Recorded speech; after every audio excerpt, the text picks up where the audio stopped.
좌우분과 한번 인사하시겠습니다. 잘 오셨습니다. 하나님이 형제를, 자매를, 권사님을, 집사님을 사랑하십니다.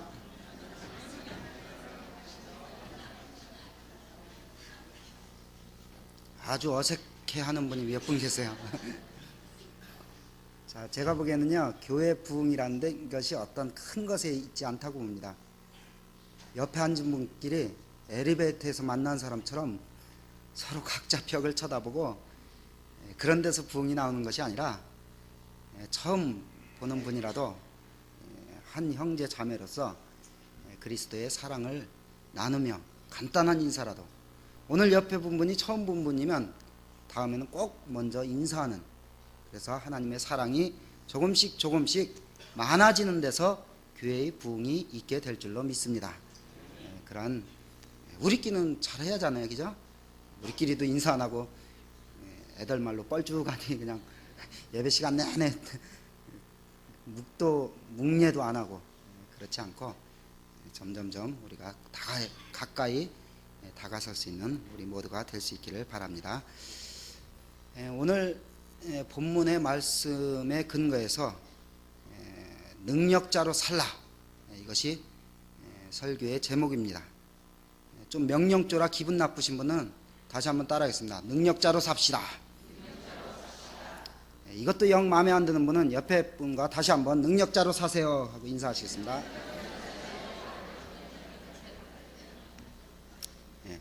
아주 귀찮게 해드립니다. 자, 우리는 어떠한 형태이든지 능력을 덧입어야만 이 어려운 세상을 살아갈 수가 있습니다. 돈을 버는 능력, 지식을 배양하는 능력, 그리고 인간관계를 잘 맺는 능력, 지식과 정보를 습득하는 능력, 이렇게 다양하게 능력을 요구하는 시대에 우리가 살고 있습니다. 예전에는 학벌 유지의 사회였지만 이제는 점점점 능력을 요구하는 시대에 우리가 살아가고 있습니다. 그래서 어떠한 형태로든지 우리는 능력을 가지고 살아야 되고, 무능력하게 살아가기를 원하는 사람은 아무도 없습니다. 그리고 여러분들은 다 능력자이십니다. 나름대로 각자의 차이는 조금씩 있지만 나름대로 배운 것이 있으십니다. 경험도 있으십니다. 돈의 많고 적음의 차이도 있지만 적당한 돈도 가지고 계십니다. 그리고 자녀들이 든든하게 자라서 다른 것은 없어도 자녀를 통해서 힘을 얻는 그러한 분도 있습니다. 또한 나름대로의 장점, 능력이 조금씩 다 있습니다. 성질도 적당히 있으십니다. 그러나 이런 것은 다 하나님 앞에서 도토리 머재기다, 기재기다. 좀 더 어려운 말로 하루살이 시간제기다. 하나님 앞에서 별 차이가 없다는 거예요. 똑같이 다 내려놓고 가는 인생. 그러나 세상적으로 아무런 능력이 없다 해도 우리 정신교회 모든 성도들은 영적인 능력자로 살아갈 수 있기를 주님의 이름으로 축원을 드립니다. 무엇보다도 우리 믿는 사람에게 요구되는 것은 영적인 능력입니다. 현대 문명이 아무리 발전하고 물질 문명이 아무리 풍요로울지라도 믿음의 사람들에게 요구되어지는 것은 영적인 능력인 줄 믿습니다. 그래서 고린도전서 4장 20절에도 하나님의 나라는 말에 있지 않고 능력에 있다라고 우리에게 가르쳐 주고 있습니다. 왜 현대 크리스찬들이 좋은 소리를 못 들어요? 하나님의 나라는 능력에 있지 않고 말에 있다. 그렇게 행동하기 때문에 현대 크리스찬들이 좋은 소리를 못 듣는 것입니다. 거꾸로 하나님의 나라는 말에 있지 않고, 말만 많이 하는 것이 아니라 말을 적게 할지라도 하나님의 능력을 많이 보여주는 복된 주님의 성도들이 다 되시기를 바랍니다. 우리의 신앙은 다시 말씀드려서 말로 믿는 것이 아닙니다. 능력을 가지고 능력을 보여주며 사는 것이 우리의 신앙의 능력의 원천인 줄 믿습니다. 그래서 능력자로 살아가기 위해서 성경이 우리에게 요구하는 것은 오직 믿음입니다. 오직 의인은 믿음으로 말미암아 살리라. 이 말씀은 우리가 사는 길이 믿음으로 사는 것이고 믿음으로 사는 사람만이 하나님 앞에 의롭다함을 얻게 된다는 말씀입니다. 그렇다면 우리가 믿음으로 산다, 믿어야 한다, 잘 믿읍시다, 그렇게 자주 말을 합니다. 그러면 믿음으로 산다는 것은 또한 어떠한 의미를 가지고 있을까요? 어떻게 사는 것이 믿음으로 사는 것이고 능력자로 사는 비결일까요? 먼저 오늘 구약의 역대상 역대하 16장 9절 말씀에 의하면 우리가 능력자로 살아가는 첫 번째 가장 기초적인 비결은 전심으로 하나님을 향하는 것입니다. 사람이 무엇을 향하고 누구를 향하느냐가 그의 인생 방향과 그 결과가 결정이 되어집니다. 현대는 목표와 방향을 잃은 시대를 많은 사람들이, 현대인들이 살고 있습니다. 갈 바를 알지 못하고 그냥 정신없이 바쁘게 이리 왔다 저리 왔다 합니다. 뭐 했어? 하면 몰라, 나도 모르게 그냥 하루 종일 왔다 갔다 그렇게 하다 하루 보냈어. 그것이 대부분의 사람들의 대답입니다. 그래서 어느 영성이 깊은 가수는 노래하기를 종로로 갈까요? 영등포로 갈까요? 차라리 청량리로 갈까요? 어디를 갈지 모르고 종로로 갔다 영등포로 갔다 청량리로 갔다 뭐 했는지도 모르고 손에 아무것도 쥐은 것이 없이 그냥 바쁜 인생만을 살아가고 있는 것이 현대인들의 특징입니다. 향방 없이 목표 없이 우왕좌왕 왔다 갔다 노심초사 좌불안석하고 살아갑니다. 그러나 우리가 능력자로 살아가기 위해서는 우리의 중심을 더욱더 바로하고 하나님을 향한 믿음을 온전히 가져야 될 줄로 믿습니다. 본문에 나오는 인물인 남유다 세 번째 왕 아사는 41년 동안 왕위에 앉아서 남유다를 통치했습니다. 40년 이상을 통치했는데 16장 1절에 보면 아사 통치 기간이 10년 동안 평안하였더라 그렇게 기록하고 있습니다. 40년을 통치했는데 평안하게 그 나라가 유지됐던 것은 단 10년뿐이었습니다. 이것은 무엇을 말하냐면 아사가 처음에는 하나님을 잘 섬기고 하나님의 뜻대로 나라를 다스렸지만 나중에는 점점점 변질됐어요. 하나님의 첫사랑을 잊어버렸어요. 그래서 하나님을 의뢰하지 않고 아람 군대를 의뢰하고 하나님을 떠나버리는 왕이 되었기 때문에 10년만 평안했고 나머지는 어려움을 겪게 되었습니다. 그래서 하나님께서 선지자 하나니를 통해서 하나님을 의지하지 않았으니 이 나라에 전쟁이 있을 것입니다. 그러면서 9절에 전심으로 하나님은 자기를 향하는 자에게 능력을 베푸신다. 이것이 좋은 의미이기도 하지만 와사왕을 향한 하나님의 경고의 말씀입니다. 그러므로 우리가 능력 있는 신앙인이 되기 위해서는 내가 하나님을 향하고 내 하나님을 향하는 마음의 중심을 하나님께서 받아주시고 하나님께서 나를 향한 인생이 되어야만 우리가 능력 있는 신앙인으로 거듭나게 될 줄로 믿습니다. 그래서 우리의 기도 제목은 늘 이러한 기도 제목이 되어야 될 줄로 압니다. 하나님, 하나님만 향하는 내가 되게 해 주시옵소서. 하나님만이 나의 유일한 소망이십니다. 하나님만이 나의 능력의 원천이십니다. 나의 반석이시고 나의 구원자이시고 나의 구원의 뿌리시고 하나님만이 나의 요새이십니다. 하나님 한 분만으로 만족하게 해 주시옵소서. 세상과 나는 간 곳이 없고 구속한 주만 보이는 하나님의 능력자로 살아가게 해 주시옵소서라는 것이 우리의 기도의 제목의 중심이 되어야 될 줄로 믿습니다. 해바라기가 태양을 따라 가듯이 빛 대신 예수님을 따라가는 주바라기가 바로 내가 되게 해 주시옵소서. 이것이 나의 유일한 행복이요 소망이요 능력입니다라고 하나님께 늘 고백을 드리는 우리 모두가 될 수 있기를 바랍니다.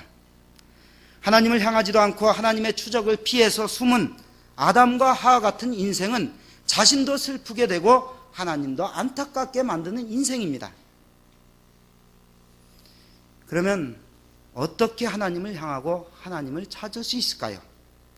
하나님을 향해 가는 비결은 무엇일까요? 가르쳐 드릴까요? 조금 어려운데 한 3분 정도가 뭐 가르쳐 주시기 싫으면 말고 그런 눈빛이에요. 그러나 제가 누구입니까? 이매너 아닙니까? 제가 별명이. 자, 하나님을 어떻게 향하고 하나님을 어떻게 찾을 수 있는가? 다 같이 따라하겠습니다. 예배다. 뭐 엄청 큰 건 줄 알았더니 예배입니다. 아, 목사님, 이전까지 내가 몇 년 예배 드렸는데요. 내가 새벽에도 나오고 수요일 날도 잘 안 빠지고. 자, 문제는 얼마나 우리가 예배 드리러 나와서 하나님을 만나고 하나님의 뜻을 분별하고 하나님의 능력을 소유하고 다시 돌아간 예배, 진정을 하나님께서 받으시고 나에게 능력으로 다가오는 예배를 이제까지 들었느냐가 문제입니다. 예배의 양이 아니라 예배의 질이 문제인 것이죠. 우리가 무엇으로 하나님께 가까이 갈 수 있느냐 하면 예배자로 나아갈 때 하나님께서 그 예배를 받아주시고 만나주시고 나도 모르게 은혜로 채워주십니다. 오늘 이 목사가 설교하는데 오늘은 좀 쉴까? 반대로 에이, 다른 사람이 많이 쉴 것 같은데 나라도 나가줘야지. 많이 빠질 텐데 인간적인 도리라도 가져야지. 우리가 서로에게 요구하는 것이 많은 것이 아니에요. 보면 최소한의 인간적 도리와 예의가 있으면 우리가 서로 관계에 어려움이 없습니다. 그러나 예배는 그러한 의리를 지키는 것이 예배가 아닙니다. 체면치레로 예배 드리는 것이 아닙니다. 매주 드리는 형식이 아닙니다. 예배 속에서 하나님을 향하고 하나님을 만나고 하나님의 은혜를 깊이 체험할 때, 깨달을 때 하나님의 강력한 능력의 역사가 우리에게 나타나게 될 줄로 믿습니다. 그리고 예배라는 그 단어 속에는 어떠한 의미가 있냐 하면 하나님께 엎드린다, 하나님께 항복한다, 그러한 의미가 있습니다. 예수님 앞에 소경과 절름바들이와 눈먼 자들이 많이 나왔습니다. 그리고 예수님 앞에 엎드렸습니다. 예수님, 나를 고쳐주시옵소서, 나를 싸매 주시옵소서, 나를 불쌍히 여겨 주시옵소서라고 엎드렸을 때 그들의 눈이 뜨고 절름발이가 일어나고 기적의 역사가 일어났습니다. 마찬가지입니다. 우리도 하나님 앞에 나와서 엎드리는 것이 예배입니다. 하나님, 내 병든 심령, 육신은 멀쩡하지만 내 심령이 병들었습니다. 내 절름발이와 같은 신앙, 무능력한 신앙이 다시 일어나기를 원합니다. 무기력한 기도를 고쳐주시옵소서, 싸매주시옵소서, 나를 소생시켜 주시고 내가 아무것도 할 수 없는 이 무능력을 하나님께서 새롭게 하여 주시옵소서라고 하나님께 엎드리며 하나님께 항복하는 것이 우리의 참된 예배인 줄 믿습니다. 그래서 썬파워도 아니고 에너자이즈도 아니고 홀리파워, 거룩한 능력을 예배를 통해서 얻게 되는 것이 참된 예배이고 이것이 참된 항복인 것입니다. 사랑하는 성도 여러분, 적군에 사로잡힌 장수가 적의 뜻에 따르지 않는다면 그 지위와 생명을 보장받을 수가 없습니다. 그 결과는 죽음밖에 남는 것이 없습니다. 물론 자신의 나라와 자신의 명예가 필요하기도 합니다. 그러나 하나님 앞에서 나는 내 자존심 때문에 죽음을 택하겠다, 그렇게 하시겠습니까? 지옥 갈지언정 내 명예를 지키겠다, 그렇게 하시겠습니까? 주님 앞에서는 내 명예와 내 자존심과 내 성질을 다 내려놓아야 합니다. 그리고 나는 아무것도 아닙니다. 하나님, 나를 붙들어 주시옵소서. 내가 정말로 천국 가는 소망을 확실히 붙들기를 원합니다. 이렇게 하나님 앞에 나와서 엎드려서 항복하고 하나님의 긍휼하심과 하나님의 불쌍히 여기심과 하나님의 새롭게 하심을 힘있는 참된 예배자로서 날마다 새 힘을 얻어나가는 우리 모두가 될 수 있기를 주님의 이름으로 축원을 드립니다. 우리는 죄를 지었든지 낙심했든지 일이 잘 안 되든지 어떠한 상황에서든지 주님을 향해야 능력자로 살아갈 수가 있습니다. 두 번째로 우리가 능력자로 살아가기 위해서는 오늘 로마서 8장 1절에서 5절에서 11절까지의 말씀 속에서 있는 것처럼 영의 사람이 되어야 합니다.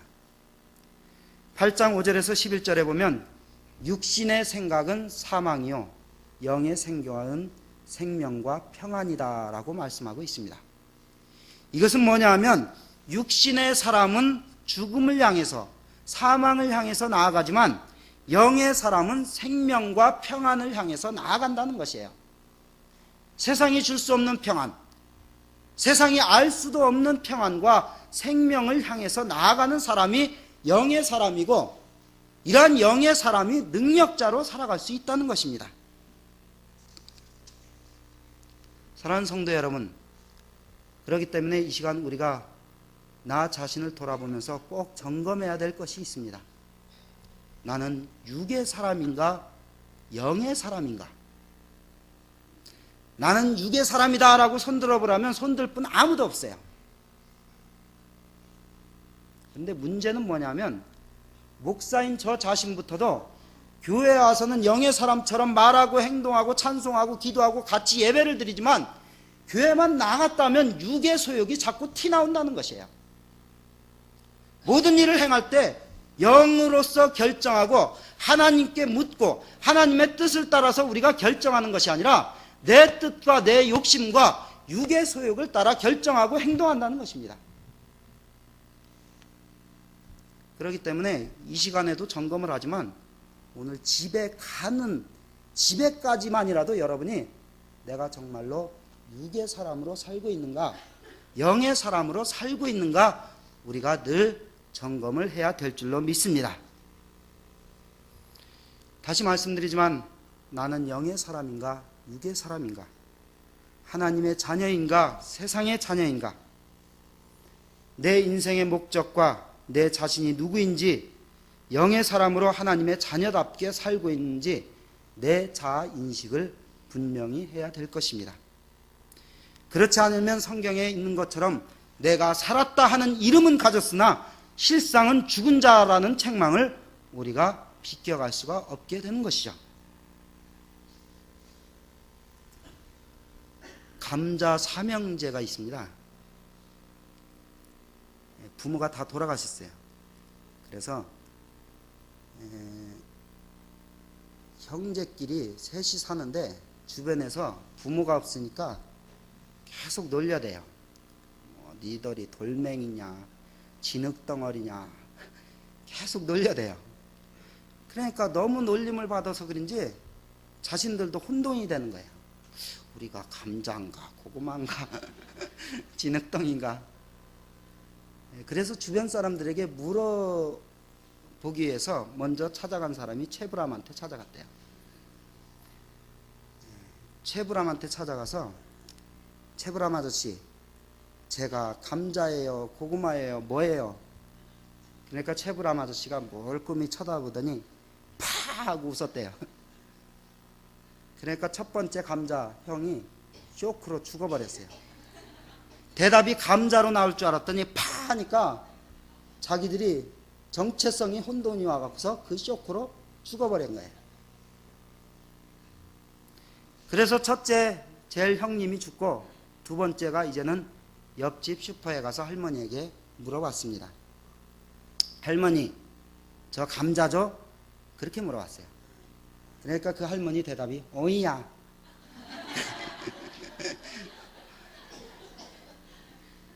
감자라는 대답을 원했는데 오이라고 대답을 하는 거예요. 그러니까 두 번째도 쇼크로 죽어버렸어요. 마지막 막내만 남았습니다. 이 막내가 다시 길거리에 지나는 아저씨에게 물어봤습니다. 아저씨, 저 감자 맞죠? 그랬더니 그 아저씨의 대답이 당근이지. 그러니까 세 번째도 아주 지당하다는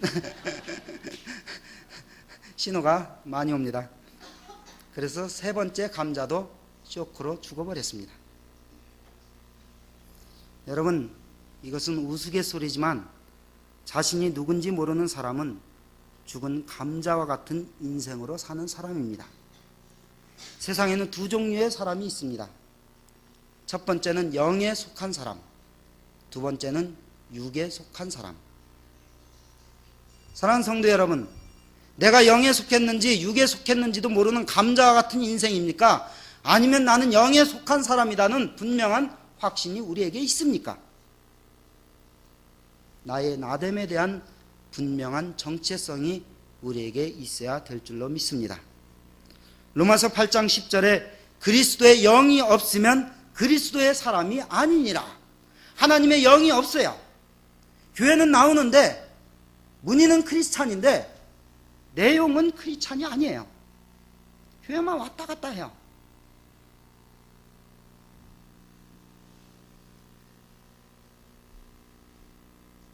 자기 자신의 믿음에 대한 정체성이 없으면 우리는 껍데기 인생과 껍데기 신앙인으로 세월만 보내게 될 것입니다. 그래서 우리는 나는 이 땅의 것을 늘 추구하는가 아니면 하늘의 것을 먼저 추구하는가, 이 땅의 일시적인 것만을 바라보는가 아니면 영원한 것을 바라보고 있는가, 나는 대한민국 국적이나 미국 시민권을 얻어서 무덤까지 가지고 가는 것이 내 인생의 목적인가, 아니면 사도 바울과 같이 나의 시민권은 오직 하나님께 있다, 하늘에 있다라는 그러한 확신을 가지고 살 것인가를 우리는 늘 점검을 해야 될 것입니다. 그리고 또한 능력자로 살아가기 위해서는 다 같이 따라하겠습니다. 기적의 주인공으로 살아야 한다. 우리가 또한 능력자로 살기 위해서는 기적의 주인공으로 살아가야 합니다. 성경은 기적에서 시작해서 기적으로 끝납니다. 기적, 기이한 이적, 인간의 눈으로 알 수도 없고 이해할 수도 없는 초월적인 능력의 현상이 바로 기적입니다. 이것은 믿음의 눈으로 볼 때만 보여지는 것이에요. 믿음의 눈이 아니면 옆에서 아무리 기적이 일어나도 믿지 못하는 것입니다. 우리가 쓰는 물건도 이게 중국산인지 뭔지 모르잖아요. 그러니까 보고도 믿지도 못하고 옆에 있는 사람이 아무리 좋은 말을 해도 믿지 못하는 세상에 우리가 살고 있습니다. 영적인 기적도 마찬가지입니다. 아무리 옆에 사람이 기적을 체험했다 해도 자신이 믿음의 눈으로 바라보지 않으면 못 믿게 되고, 체험하지 않았더라도 성경에 있는 기적을 다 믿게 되는 것이 믿음의 눈입니다. 가나의 혼인잔치에서 예수님이 물로 포도주를 만든 기적이 일어났어요. 그런데 그 기적은 물 떠온 하인들은 알더라라고 성경은 기록하고 있습니다. 여러분, 기적이 일어나는 것이 창피해서 하인들이 숨겼을까요? 자신들도 못 믿으니 안 믿어서 그랬을까요? 제가 보기에는 하인들이 그렇게 저와 여러분 같이 입이 무거운 사람이 아닙니다.